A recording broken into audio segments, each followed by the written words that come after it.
February 1973, Las Vegas. Two of the most famous men on the planet were about to meet. Just weeks after Elvis's worldwide satellite concert, Aloha from Hawaii, Elvis wanted to present an elaborate gift to Muhammad Ali.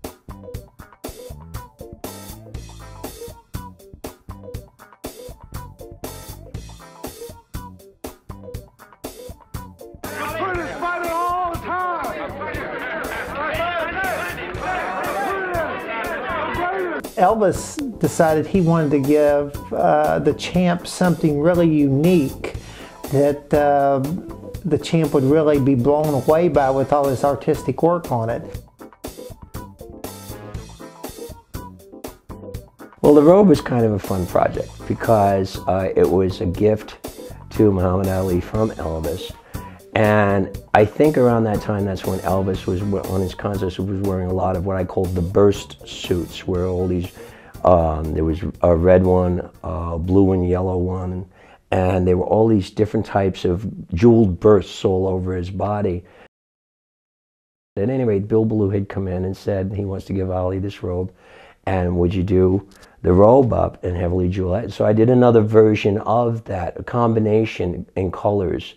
Where it's rather than specifically blue or red or gold or whatever, I mixed the colors up. And when it's a floor-length robe, it turns out to be kind of grand. It was really kind of fun to do. At the time of the Ali robe, we were doing, I think, about 4 or 5 different punch-on suits. Bill Ballou had come in about, the robe, and he had to say, People's Choice on the back and all of this stuff.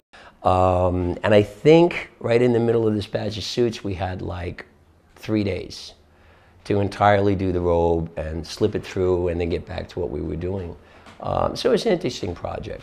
And I remember there was a little bit of concern about the weight because Elvis had gotten used to wearing 150 pounds of stuff. And, but for Ali, he wanted the robe to be lighter and so on. So we couldn't eliminate the big jewels. So what we did was, in a lot of cases where the little jewels would go, we would just use the rim set for it and not put a jewel in it. So it made the design, but that way there wasn't any extra weight.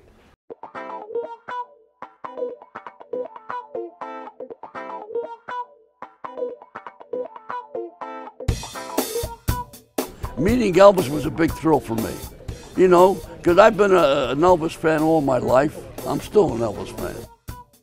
Oh, let me tell you, it was such a thrill for me, and I met all the nice people, and it's a big feeling, that these guys were very attached to the fighters. Now, I always thought fight guys drew star quality. It was not true. They work as hard as fighters, so they appreciated the fighters. And Buddy was so nice to us. We went up to his suite. Gene Kilroy is still in Vegas now, and he's the guy that set it up to go see Elvis Presley. And you know what? He gave Muhammad the robe.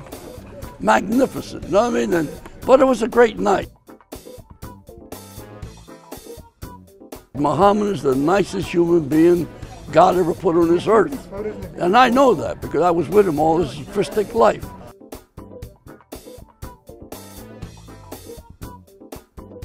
And of course Elvis met with the champ and he said, "Hey champ, I've got something I want to give you."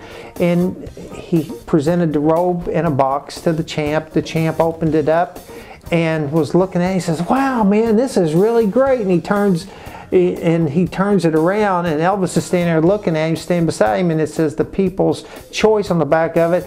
And Elvis looked at it and he said, he talked to the individual who had placed the order for it with Bill, and he says, "Man," he said, "you done screwed it up. That's not what it's supposed to say. It's supposed to say the People's Champion, not the People's Choice." But the champ was apparently really gracious about it, and he loved it, and he went on to wear that for the Bugner fight.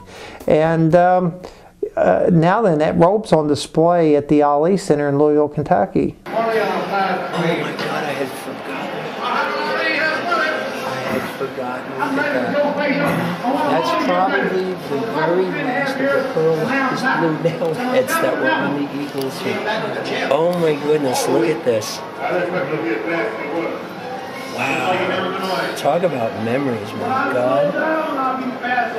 Look at this. I was a child when I did this. This is like, what's my, 400 years ago?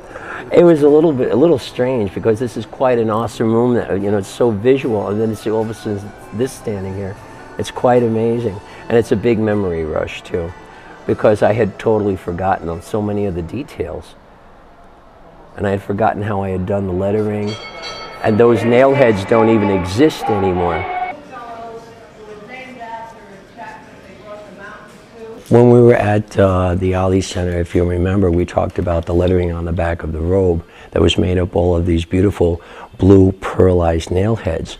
Well, they were very special. I found them in a storage place, a very limited edition. And the only places those nail heads were ever used were on the back of Ali's robe and in Elvis's eagle costume, the Aloha suit. There was just enough to do that amount of costumes, and that's it. They exist on no other costumes in the world. The winner by unanimous decision, Muhammad Ali.